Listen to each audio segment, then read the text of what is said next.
Ladies and gentlemen, RosterWatch Nation, welcome back to the epic RosterWatch podcast, brought to you by RosterWatch.com and the ultimate draft cheat sheet that you can get at RosterWatch.com right now. Trash man, use the cheat sheet this week in our oldest league, not the most expensive league that I'm in, but certainly the league that I care most about because I always want to make sure that I don't lose to you and all of my buddies from high school and college. It feels like you came out of that thing pretty well. I cannot believe that Breece Hall fell to you in the 5th round.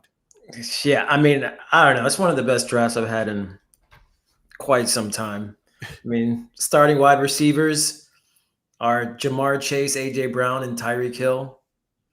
Yeah. Y'all are in trouble. Yeah, not a bad team. No one's here to hear about our fantasy teams though. They're here. Yes, they are. They want to know about who to pick and what to do and what we make out of this last week of preseason as we head in to this final stretch of drafts. We know that some of you had drafts, and thanks to everybody for kind of sharing those with us and letting us see what the cheat sheet's done for you. If you've not yet signed up for a pro membership at RosterWatch.com, now is a great time to do it. Like we always say, man, it's $9.99. It helps us out a whole ton. You get the ultimate draft cheat sheet. We'll be with you through every pick of your draft. And then once the season starts, we'll get the content schedule up on Monday. And you'll see what you're going to get every single day at Roster Watch as a pro member.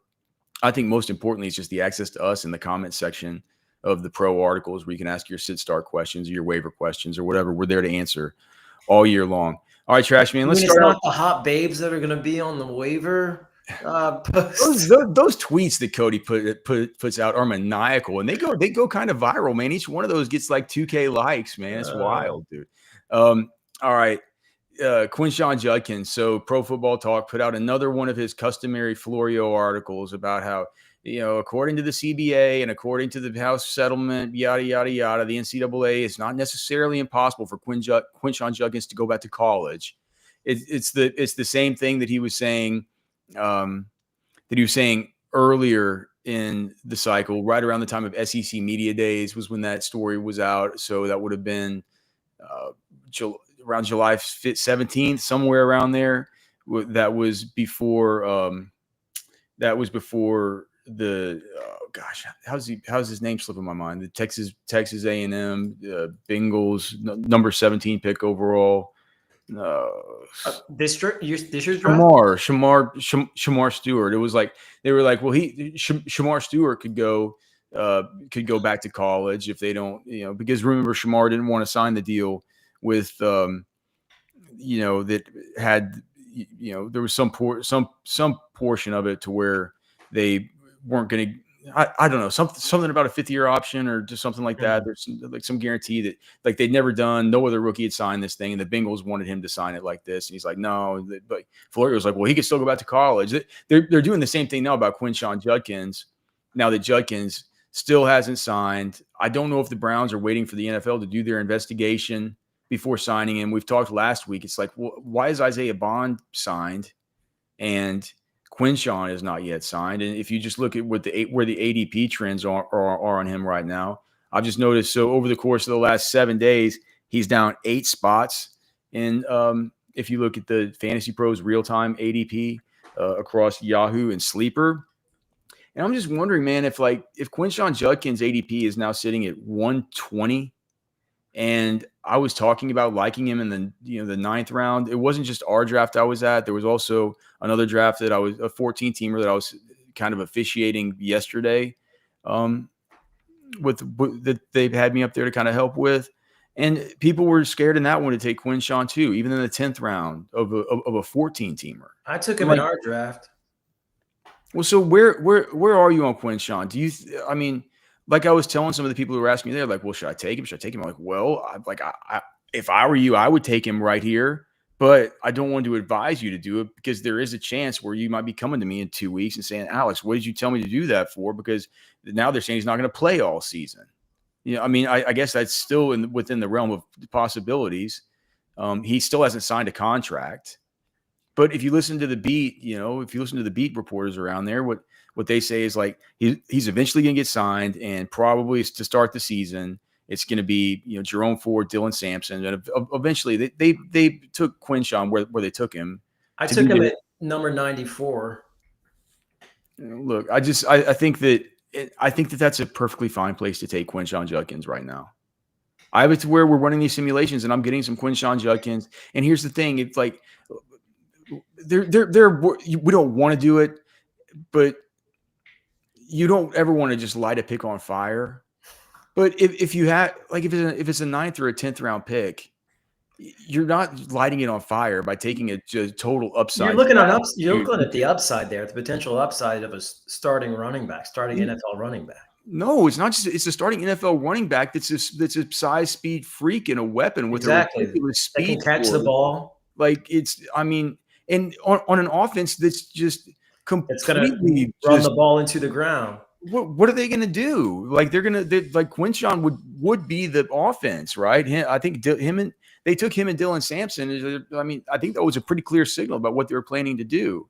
And that's the other thing about this weekend is if you look at how, people are like, well, it's not just Dylan Sampson you need to worry about. You also need to worry about Jerome Ford. But Jerome Ford, he finally played this weekend, but he didn't start.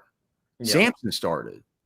So, I mean, that could have to do with the fact that Ford has been, banged up. He hadn't been practicing and stuff. But typically there's some kind of veteran deference given there. I think that goes to show you what they think of Ford. And I think that Sampson plus Judkins, it could still both. You could have Sampson be a guy who, between the two of them, like one of them could get, like, Judkins could get like 19 touches and Sampson could get 12, and you would not think that that's something that's completely off the reservation, especially once they go away from Flacco and start breaking in a Dylan Gabriel or, God forbid. I mean, Judkins was the rookie back in this draft that I liked the most, considering just his all around game, and just his size and speed. So. Yeah, so I don't mind taking a player like that in the eighth round, 8th, 9th round. The thing is, you're not going to get another player around there that's going to make or break your team. I mean, I got Joe Mixon in the next round. I think that could break your team in a good way. No, well, you took him how late? In the 9th round. No, you could probably fine taking Mixon in the 9th. I'm to the point where I just have Mixon so buried on the cheat sheet to where we don't get him, because I do worry about the fact that there's something underlying there to where he just might not play. I was just looking for upside there in those rounds. It's like, I know I'm going to be able to get value off the waiver wire. I know I'm going to be able to mess around in there. So why not go for some of these guys who, could have considerable upside throughout the season, like him and Godwin. I got Godwin in the. What was it, in the 10th round?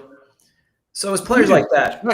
Trackman doesn't even use the cheat sheet. He uses as a guide to know what we're gonna do, and goes and takes all the hurt guys. So Brian Robinson, actually the biggest faller over the course of the last 7 days since the trade to San Francisco. He's fallen 42.6 spots on Yahoo and Sleeper. If you look at what his current ADP is with the trailing data on Yahoo, it's 83. On Sleeper, it's 80. But if you look at the real-time ADP, which is the ADP of where they're being like drafted right now over the course of the last 24 hours, you have Brian Robinson's ADP is cratered to basically 121. So you're looking at 10, 11 turn. And I feel like he's kind of, I've been part of one draft, and I was, there at 2 others this weekend. It felt like where I had him slotted in version 5.4 of the PPR cheat sheet, he would fall much past there, even so much so at that second draft. During the draft, I just go in and make an update to the cheat sheet saying like, all right, well, this is the second time I've seen this real live and in person. People don't want to take him. Isaac Guerrero was in these drafts was going ahead of Brian Robinson to me, which didn't make any sense because Guerrero himself is banged up. And I don't, even though it's just a 6th round pick, man, I don't think you trade away any kind of asset to bring a guy in there not to be at least the frontline backup. And as much as we make fun of Brian Robinson and we say he was never as good as, some people had always made him out to be, Byron in particular, who always said like, oh, he's a better pass catcher than you guys think. I'm like, yada, yada, yada. And I get it. For fantasy, there were times where he was usable, but just I think that Shanahan's kind of the same mind as Byron. Didn't you say you heard some good quotes from Shanahan about him? Yeah, he said he liked him even coming out of college. I think he's a player he may be coveted. And the thing is, Christian McCaffrey's only played more than 16 games 2 out of his last 7 seasons. So, I mean, like, there's a good chance of Brian Robinson getting some considerable run. The biggest risers, we know who the biggest one is over the last week. It's been Ja'Cory Krosky-Merritt, who, if you look at his ADP on Yahoo, 124, on Sleeper, it's 159, but the real-time ADP data that they're bringing in has him at 102 overall. So people are comfortable now taking him in the early 9th round, which is kind of where we talked about him most likely settling in, even though we saw some of these crazy, FFPC drafts and some of these super kind of in the weeds industry drafts where he was going 7th round and sometimes, God forbid, in the 6th round. To me, with all the hype on Ja'Cory Krosky-Merritt, especially in PPR leagues, I've just said, okay, it's time to look at Austin Ekeler, who, by the way, we've seen his price go up as well. If you look at the ADPs on Yahoo and Sleeper, 154, 123 respectively. He's up 17 spots against that average to number 122. So right there at the 10-11 turn is where he's going. I think in PPR,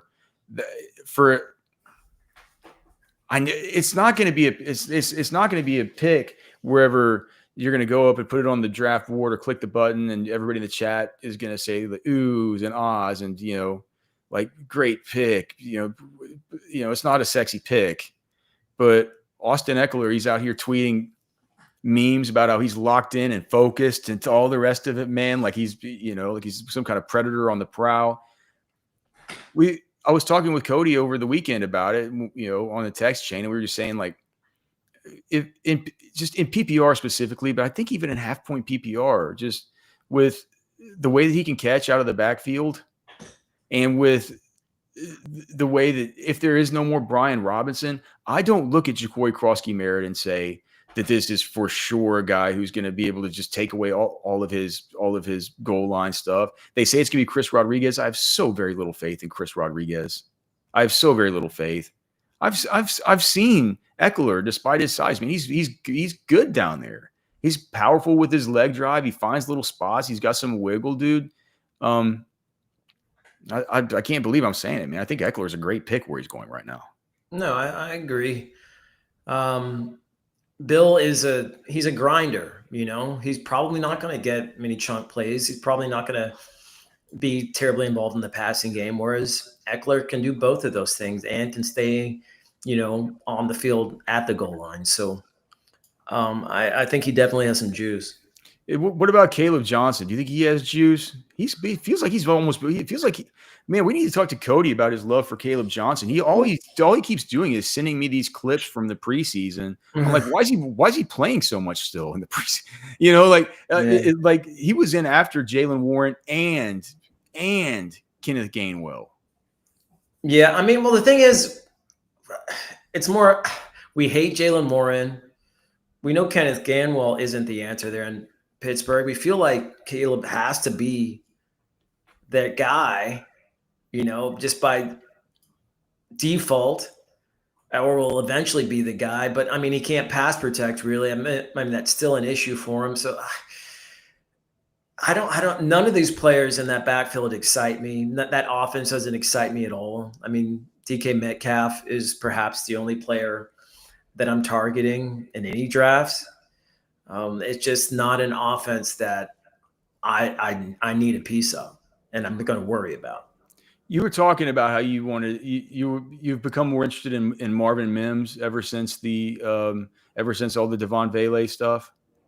Yeah, I mean, well, he's running as the number 2 in Denver and an ascending offense with a quarterback who, sometimes we see these sophomore slumps.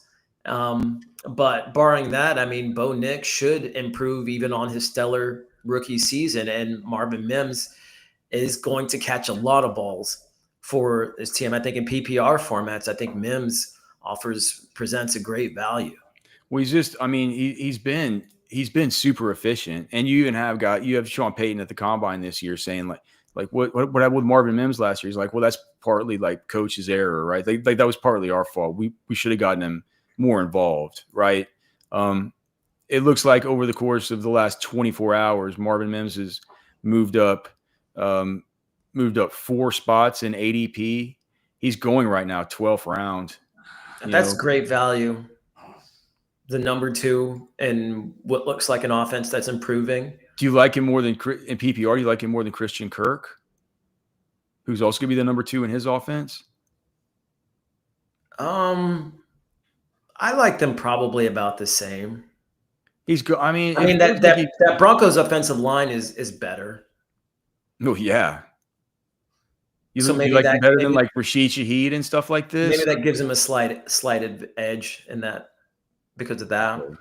So I might make a note here next to Mims. I mean, Mims is a guy who we were getting late before, but it feels like where I had him, I had him more of kind of like a 13th or 14th round guy, but you're not going to be able to get him there anymore. So I'd like him to actually be sort of in the mix, right? And there are these guys, these guys like I mentioned. It feels like Rashid Shaheed sometimes, he'll pop up sometimes to where I'm like, man, do I really want to take the number 2? Do I really want to take number 2 for the Saints? We were just talking about that earlier, how we don't even know who the starting quarterback's going to be. No. I mean, Nick Underhill's going on his podcast. He's acting like he thinks it's going to be Spencer Rattler and not Tyler Shuck.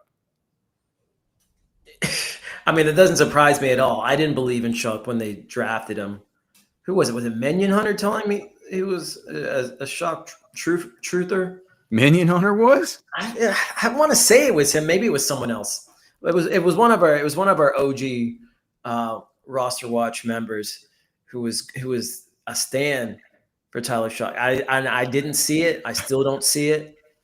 But it wouldn't be roster watch if somebody wasn't on tilt, man. And that definitely gets trash man on tilt to have Minion Hunter talking up his boy Tyler Shuck. Of course, we're here thanks to our members, and you can become a member now at RosterWatch.com. Just scan the QR code if you're watching on YouTube, or go to RosterWatch. Just sign up for a pro membership. You're going to get access to all the tools that we always talk about, and access to ask us questions. Just kind of come be part of the fam, dude. We're here to win championships. We're here to help you along the way. Can't believe it's slow. We started. It's our 16th year doing this, trash man. You are getting old, dude. I don't look like it. All right. Let's see if this latest update to the PPR cheat sheet that I put up last night is feeling like it's getting old and stale, because I'll be testing all day today. I'm up to version 5.5 in PPR, and the next version will be version 6.0. So make sure if you're drafting to use the latest one. But let's just see how this thing's rocking. I'm not even sure where. What is this? Is this even the right? Okay, so yeah, this is a PPR draft. This is pick 12. So tough spot to pick from. I definitely prefer. Dude, I love picking out of that 3 spot. That was a sweet spot. Well, it's funny to me that you like picking out of the 3, because whenever you had the opportunity to pick out of the 3, I always just have trouble, because I think you took Gibbs at 3. No, I took Jamar Chase at 3. Jamar Chase fell to 3. Oh, he did? Yeah.